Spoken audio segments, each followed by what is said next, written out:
एक बार एक नौजवान लड़का एक महात्मा के पास जाता है और उनसे पूछता है कि मुझे आलस क्यों आता है।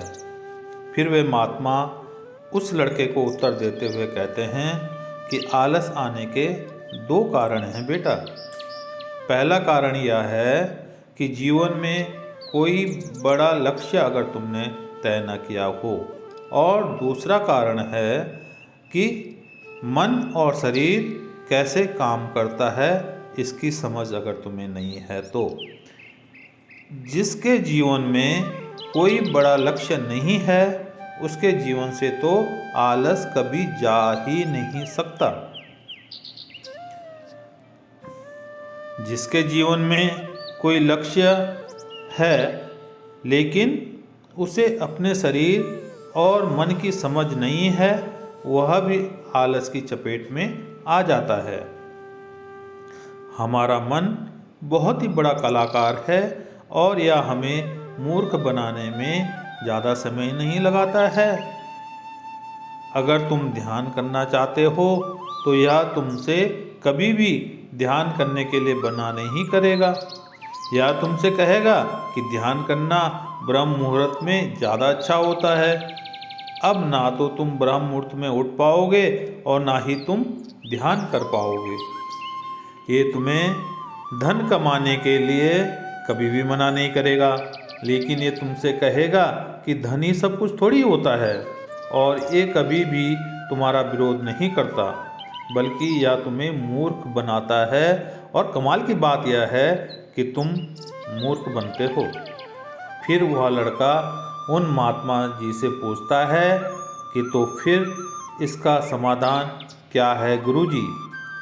फिर वे महात्मा जी कहते हैं कि जो ये तुम्हारे साथ कर रहा है वही तुम इसके साथ यानी कि मन के साथ करो।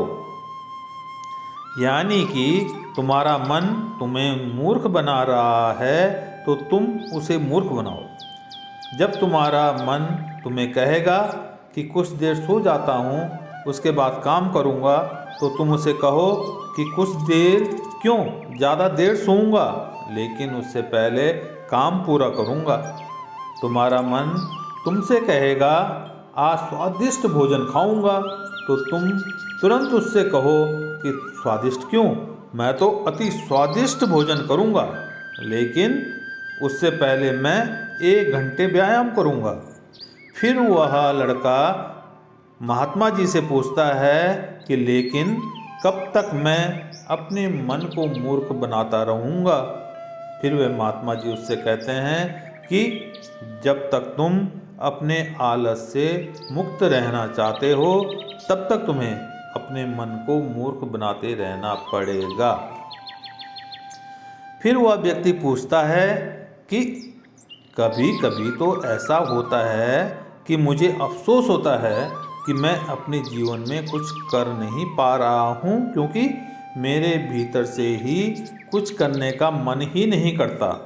फिर ऐसी स्थिति में गुरुजी मैं क्या करूं? वे महात्मा जी बोले कि मन को तो तुम मूर्ख बना सकते हो, लेकिन शरीर को तुम्हें समझाना होगा। हमारा शरीर चलता है भोजन से, और अगर तुम मरा हुआ भोजन खाओगे तो वह तुम्हें ऊर्जा कैसे देगा? मरे हुए भोजन का अर्थ यह है बेटा कि ऐसा भोजन जो व्यक्ति अपने सिर्फ स्वाद के लिए खाता है, जिससे शरीर का उचित विकास नहीं होता है, जैसे कि मिठाइयाँ, पिज़्ज़ा, बर्गर आदि। इसलिए भोजन ऐसा करो जो तुम्हारे भीतर ऊर्जा पैदा करे, ना कि आलस।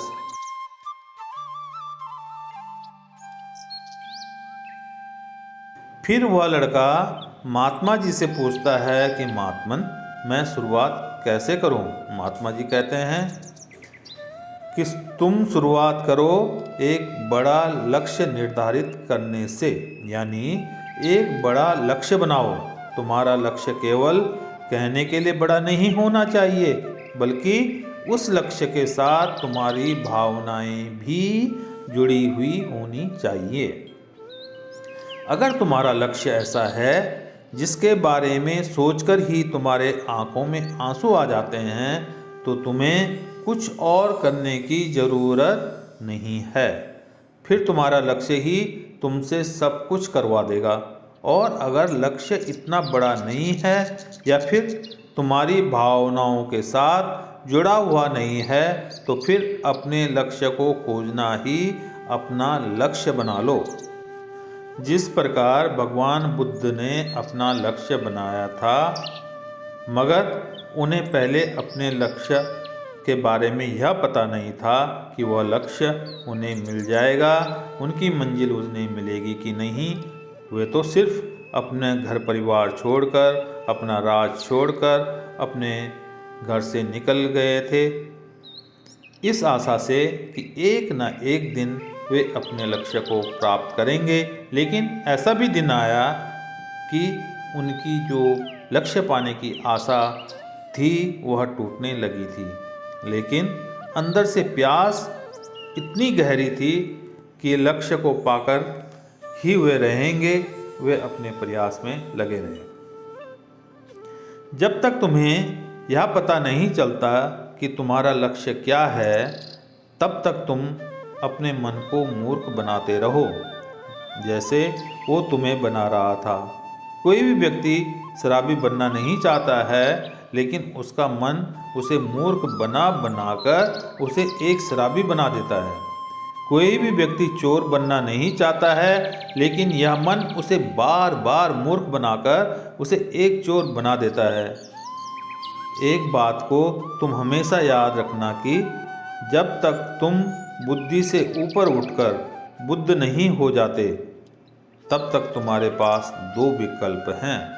या तो तुम अपने मन के द्वारा मूर्ख बनो, या फिर तुम इसे मूर्ख बनाओ। बीच का कोई रास्ता नहीं है बेटा। अगर तुमने अपने मन को मूर्ख बनाना बंद कर दिया, तो यह मन तुम्हें मूर्ख बनाना शुरू कर देगा। फिर वह नौजवान लड़का कहता है कि यह तो आसान है, मन को मूर्ख बनाया जा सकता है।